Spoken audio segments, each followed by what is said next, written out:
The special educator's teacher's role in supporting learning is to first believe that all students can learn. They also need to be able to teach the children to believe in themselves and to believe that they believe in them as students and that they can do whatever they put their mind to. Many times teachers don't convince the student of their greatness. They don't teach them that greatness is within them. And when that child sees that their teacher is convinced, and that the teacher persuades that student of their greatness, then it is easy for them to look inside themselves. And while the teacher is reaching within their soul and their mind, the student reaches in with the teacher and helps the teacher pull that greatness out of themselves. Helps them pull out that encoding of those letters, that decoding and the comprehension of a story that they never was able to comprehend because they didn't have anybody pushing them to draw out that greatness. It's easier to pull that out of them when you teach them who they are and you show them who they are. Their special education teacher must take full ownership, full responsibilities for their students' efficacy and capacity in the classroom. He can't blame it on the mother. He can't blame it on the father. He can't blame it on the other students. He has to take full responsibility and ownership of making sure that that student can perform the objectives and meet the goals that are placed before him. A special education teacher also has to be able to place realistic expectations upon that child. And he must be able to look at data and use data to teach and to get the student to get to where they're showing growth and where they're meeting their goals and objectives. The special education teacher should be planning collaboratively with other teachers. He should be going to PLC meetings and sitting in the meetings, learning from general education teachers as well as special education teachers, and learning how to combine the practices that will help meet the goals and objectives that we put before our students. He needs to be able to respect the diversity of all students and their families because we are all different. He needs to be the type of professional teacher that even guides the family on how to deal with certain issues with their children. And he also needs to be the type of educator that listens to the needs and wants of the parents because they know their children better than the teacher, especially when the teacher is first meeting the child. So again, it's best that the teacher knows about that child's background. The special education teacher should also be given rigorous work. He should be having engaging conversations, engaging instructions, and he should be able to differentiate that instruction in such a way that every child gets it.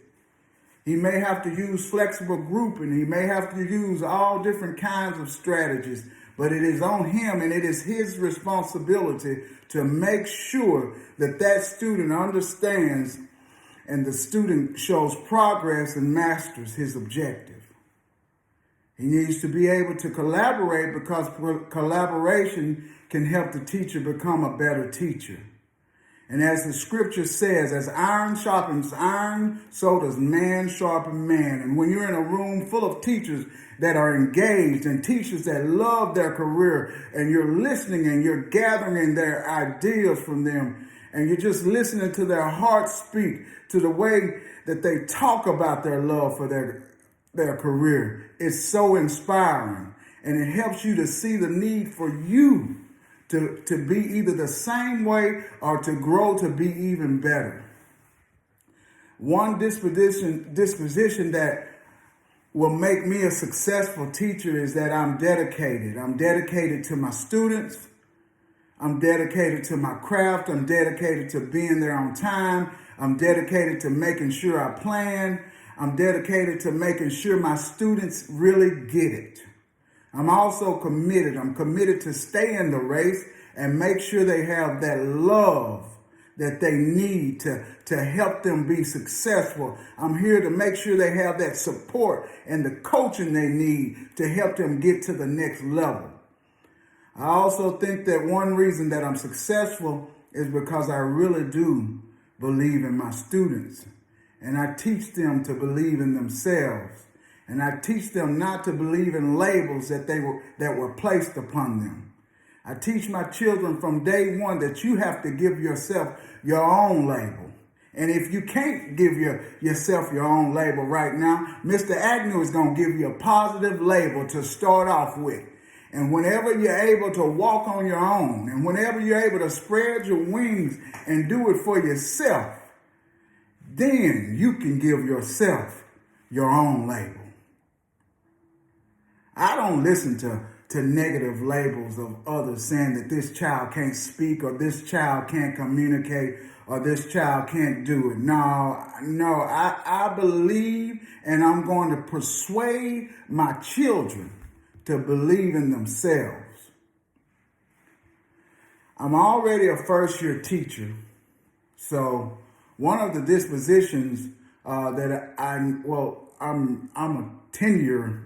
I've been teaching for 10 or 11 years. Well, I'm sorry, 11 to 12 years. So one of the dispositions that I needed when I started, that I needed work on, was to be able to plan. I didn't know how to plan, and I didn't even receive support on it. So I had to learn the hard way, and it was on me to figure it out. And I was basically just thrown in the classroom and told to teach these students. And every day I went in there to teach those students. They laughed at me, they made fun of me, and they picked at me until I came in there with a plan. And once I started planning, I started becoming greater, and I started becoming more efficient. And I started to see my children listen to me more because they saw that I was planning and I was being effective and I was applying myself. And now I'm helping others plan. What effect could personal biases have? Sorry about that. I'm trying to read this right here. What effect, hold on. What effect could personal biases have on expectations? What effect could personal biases what effect could having personal biases have on expectations that teachers have for their students? Well, I do believe that there are positive biases and there are also biases that are negative. I personally feel that my biases toward my students produce positive effects on my students because I'm always making sure they know and they have no doubt that Mr. Agnew believes in them, and I'm going to push them and I'm going to help them get where they need to be. I do it by my relationship with them. I do it by showing them, hey, I'm here for you, and I teach them that giving up is not an option. See, I'm biased towards my children that they are going to do great things and that the greatness is within them. They're used to negative biases and ideas towards them.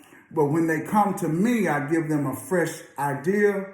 I give them a fresh start, and I just teach them that you can do whatever you put your mind to. And I'm here to help you plan for it. And I'm here to help you guide there. I'm here to guide you to getting there. These positive biases affect the students in a positive way. So much that I've seen students come in my classroom that don't have very good social skills. But the climate and the culture in our classroom is a family atmosphere of learning and high expectations. And the children learn how to talk to each other. They learn how to play with each other. They learn how to respect each other in my classroom. I have positive biases. However, negative biases teach the students negative ideas about themselves, and negative biases will produce negative outcomes. However, if that student is placed in a room where he's loved and where he's challenged and where he's guided and supported, that student will burgeon with success, and the greatness will just flow out of him because he wants to make you happy and he wants to be the best that he can be. Thank you.